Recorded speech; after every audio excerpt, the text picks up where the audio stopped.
আসসালামু আলাইকুম এভরিওয়ান, আশা করি তোমরা সবাই ভালো আছো। আমাদের বায়োলজি ক্লাস চলছে আর আমাদের গত 11টা লেকচার শেষ হয়ে গেছে আমাদের সেল এন্ড টিস্যু চ্যাপ্টারে। আজকে আমাদের 12th লেকচার। আর লাস্ট লেকচারে আমরা পড়ছিলাম হচ্ছে যে নন মেমব্রেনাস অর্গানেল যেগুলো আছে সেগুলো আমাদের শেষ হয়ে গেছিল। কি কি ছিল আমাদের নন মেমব্রেনাস অর্গানেল? তিনটা নন মেমব্রেনাস অর্গানেল কি কি? সাইটোস্কেলেটন, রাইবোসোম আর একটা হচ্ছে সেন্ট্রিওল। তোমাদের বই সাইটোসোম আছে, তো যে কোনো একটা অপশনে থাকবে।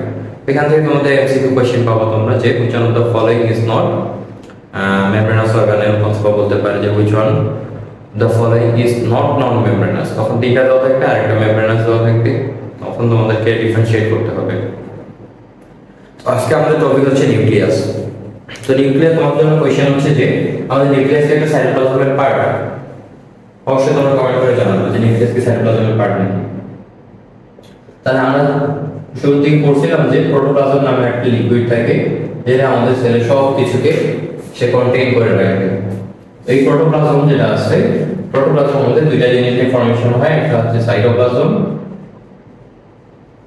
আর একটা হচ্ছে নিউক্লিয়াস। এই জন্য তোমাদের আগে সাইটোপ্লাজম নিয়ে ডিসকাশন হয়ে গেছে, এখন আমাদের নেক্সট টপিক হচ্ছে নিউক্লিয়াস। তাহলে নিউক্লিয়াস একটা আমাদের কি membrane bound organelle but not cytoplasmic organelle. এটা কিন্তু মাথায় রাখা লাগবে তোমাদের। আমাদের যদি বলা হয় যে which one of the following is membranous cytoplasmic organelle, তখন মনে করো চারটা অপশনে দেওয়া থাকলো, যে দেওয়া থাকলো যে তোমাদের সেল ওয়াল দেওয়া থাকবে অথবা মাইটোকন্ড্রিয়া, সাইটোস্কেলেটন, রাইবোসোম আর নিউক্লিয়াস। তাহলে যদি সাইটোপ্লাজমিক বলে তাহলে অবশ্যই আমাদের মাইটোকন্ড্রিয়া হবে, কারণ মাইটোকন্ড্রিয়াতে সাইটোপ্লাজমে মাইটোকন্ড্রিয়া হবে, কিন্তু নিউক্লিয়াস আমাদের সাইটোপ্লাজমের কোনো পার্ট না। তাহলে নিউক্লিয়াস আমাদের কাকে বলা হয়? আমরা নিউক্লিয়াস বলতে পারি যে the membrane bound organelle which is found in the eukaryotic organism and which carries chromosome অথবা genetic material is called nucleus। তাহলে নিউক্লিয়াস আমরা কই পাবো? ইউক্যারিওটিক সেলে। এখন এখানে আমাদের প্রোক্যারিওটিক সেলে কেন বলে নেই? কারণ প্রোক্যারিওটিক সেলে আসলে নিউক্লিয়াস থাকে না, নিউক্লিয়াসের কিছু ওই ক্রোমাটিক ম্যাটেরিয়াল গুলো আমাদের প্রেজেন্ট থাকে, অথবা নিউক্লিয়ার ম্যাটেরিয়াল শুধু প্রেজেন্ট থাকে বাট নিউক্লিয়াস প্রেজেন্ট থাকে না। এজন্য এটাকে বলা হয়েছিল যে প্রিমিটিভ নিউক্লিয়াস। ওটা আসলে আমাদের নিউক্লিয়াসের মতো করবে না। তো দেখো এখানে আমি একটা ছবি এঁকেছি, এটা হচ্ছে আমাদের একটা নিউক্লিয়াস। তো নিউক্লিয়াসের আমাদের চারটা পার্ট থাকে। এই বাইরেটাকে বলা হয় নিউক্লিয়ার মেমব্রেন। তারপরে আমাদের ভিতরে যেটা থাকতেছে একটা লিকুইড থাকে, সেটাকে বলা হয় কি নিউক্লিওপ্লাজম। এটা অনেকটা সাইটোপ্লাজমের মতোই। আর এখানে তোমরা দেখো নেট শেপ কিছু আমাদের স্ট্রাকচার আছে, এদেরকে বলা হয় ক্রোমাটিন রেটিকুলাম। এরা কিন্তু ক্রোমোসোম না, এদেরকে বলা হয় ক্রোমাটিন রেটিকুলাম। আর এখানে আমরা আরেকটা রাউন্ড শেপ স্ফেরিক্যাল একটা স্ট্রাকচার দেখতে পাচ্ছি, একে বলা হচ্ছে নিউক্লিওলাস। তাহলে নিউক্লিয়াসের আমাদের চারটা পার্ট, নিউক্লিয়ার মেমব্রেন, দেন আসছে আমাদের নিউক্লিওপ্লাজম, এটা অনেকটা সাইটোপ্লাজমের মতো বাট নট সাইটোপ্লাজম। দেন আসছে আমাদের নিউক্লিওলাস, আর লাস্ট যেটা সেটা হচ্ছে ক্রোমাটিন রেটিকুলাম।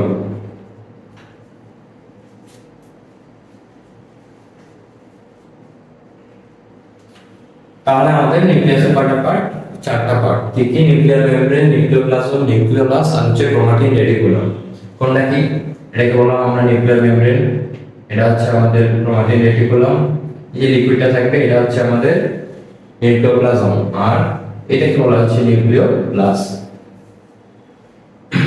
তাহলে আমরা নিউক্লিয়াসের স্ট্রাকচার একটু ডিসক্রাইব করি। ফার্স্ট যেটা আছে আমাদের সেটা হচ্ছে নিউক্লিয়ার মেমব্রেন। দেখো এখানে তোমরা দেখতে পাবো যে আমাদের একটা ডাবল লেয়ার মেমব্রেন, এই যে এটা একটা লেয়ার, এটা আরেকটা লেয়ার, ডাবল লেয়ার মেমব্রেন। তাহলে এটা হচ্ছে আমাদের নিউক্লিয়ার মেমব্রেন ডাবল লেয়ার। তাহলে এই যে তোমাকে বলা হয় যে what is nuclear membrane? The double layer membrane which encircles the nucleus is known as কি nuclear membrane। এখন নিউক্লিয়ার মেমব্রেন কি দিয়ে ফর্মেশন হয়? আমাদের যে কোনো মেমব্রেন মেইনলি হচ্ছে আমাদের লিপিড এবং প্রোটিন এই দুটোর ফর্মেশন, এই দুটোর কম্বিনেশনে ফর্ম হয়ে থাকে। তাহলে এখানে মেইনলি আমাদের প্রোটিন এবং লিপিড থাকে। এবং নিউক্লিয়ার মেমব্রেনে আমরা কিছু কিছু জায়গায় ডিসকন্টিনিউয়েশন পাবো, এদেরকে বলা হয় নিউক্লিওপোরস। পোর্স মানে হচ্ছে ছিদ্র। তাহলে আমাদের নিউক্লিয়াস এই যে নিউক্লিয় পোরের মাধ্যমে সে কি করবে, সাইটোপ্লাজমের সাথে মনে করো যে কানেকশনটা তার মেইনটেইন রাখবে। তাহলে আমাদের নিউক্লিয়ার মেমব্রেনের ফাংশন আমরা একটা কি বলতে পারি? আচ্ছা এখন আমরা ফাংশনে আসি। নিউক্লিয়ার মেমব্রেনের ফাংশন হচ্ছে সে কি করতেছে, এনসার্কেলস covers the nucleus। তারপর আরেকটা বলতে পারি separates the nucleus from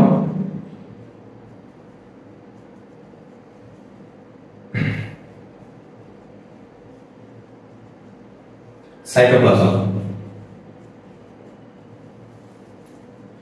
আরেকটা কাজ সে করে যে maintain connection with the cytoplasm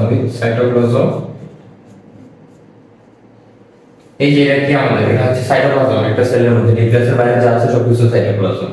তো সাইটোপ্লাজমের সাথে সে কানেকশন মেইনটেইন করতেছে কার মাধ্যমে? এই যে আমাদের পোর্স গুলো থাকতেছে এদের মাধ্যমে সে কিছু বাইরে পাঠাবে অথবা নিজের মধ্যে ইনক্লুড করবে। তাহলে সাইটোপ্লাজম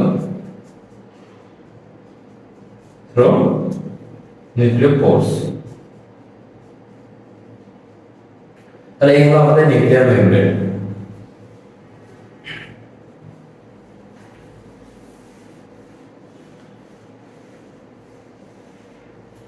দেন আসতেছে আমাদের সেকেন্ড যেটা, সেটা হচ্ছে নিউক্লিওপ্লাজম। নিউক্লিওপ্লাজমটা কি?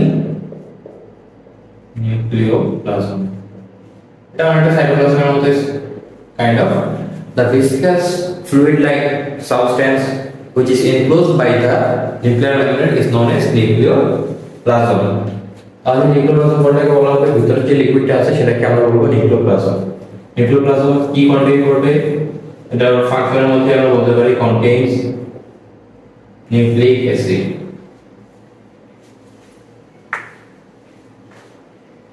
প্রোটিন।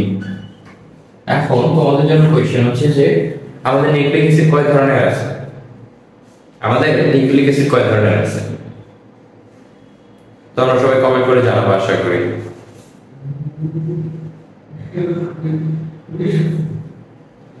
আর প্রোটিন বলতে বোঝাচ্ছে যে আমাদের প্রোটিন লাইক স্ট্রাকচার অনেক ধরনের হতে পারে। এনজাইমস হল কি one kind of protein structure. তাহলে contains nucleic acid, protein etcetera. তারপরে আমরা বলতে পারি সেই ক্রোমাটিন রেটিকুলামটাকেও নিজের মধ্যে কি রাখতেছে, সাবমার্জ রাখতেছে। তাহলে contains the chromatin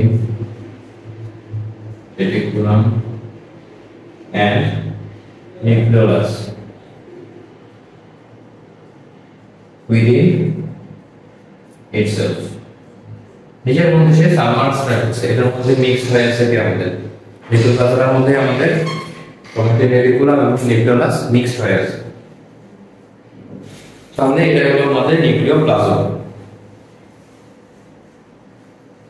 এখন কথা হচ্ছে যে আমরা কি নিউক্লিয়াস সব জায়গায় পাবো? নিউক্লিয়াস তো আমাদের মনে করো একটা প্রাইম ফিচার কোন একটা সেলের মধ্যে।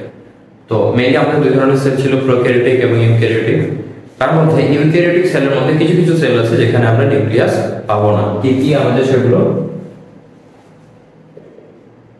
Nucleus is absent in RBC। RBC কি? Red blood cell. এর নামের মধ্যে আছে কি আমাদের রেড ব্লাড সেল। তারপরে এটা কই পাবো আমরা? ব্লাডের মধ্যে পাবো। আমাদের ব্লাডের মধ্যে এটা থাকে। এর অনেক কাজ আছে, আমরা এটা পড়বো পরে। আর হচ্ছে আমাদের সিভ সেল। এই সিভ সেলটা আমরা পাবো কোথায়? এটা আমরা পাবো হচ্ছে কমপ্লেক্স টিস্যু যখন করবো প্ল্যান্ট টিস্যুতে, তখন আমরা সিভ সেলটা নিয়ে জানতে পারবো যে এটা একটা ভাস্কুলার সিস্টেম অথবা প্ল্যান্টের ভাস্কুলার টিস্যুর একটা কম্পোনেন্ট হচ্ছে এই সিভ সেল। যেহেতু সে ট্রান্সপোর্টেশন হেল্প করবে, তাহলে মাঝখানে আমাদের যেহেতু নিউক্লিয়াসটা অনেক বড় স্পেস মনে করো যে সে একটা দখল করে আছে, সেখানে যদি নিউক্লিয়াস একসাথে থাকে তাহলে আমাদের ট্রান্সপোর্টেশনের সুবিধা হবে। তাহলে আমরা নিউক্লিয়াস পাবো না কোথায় কোথায়? RBC and sieve cell. এটা তোমাদের এমসিকিউর জন্য খুবই ইম্পর্টেন্ট।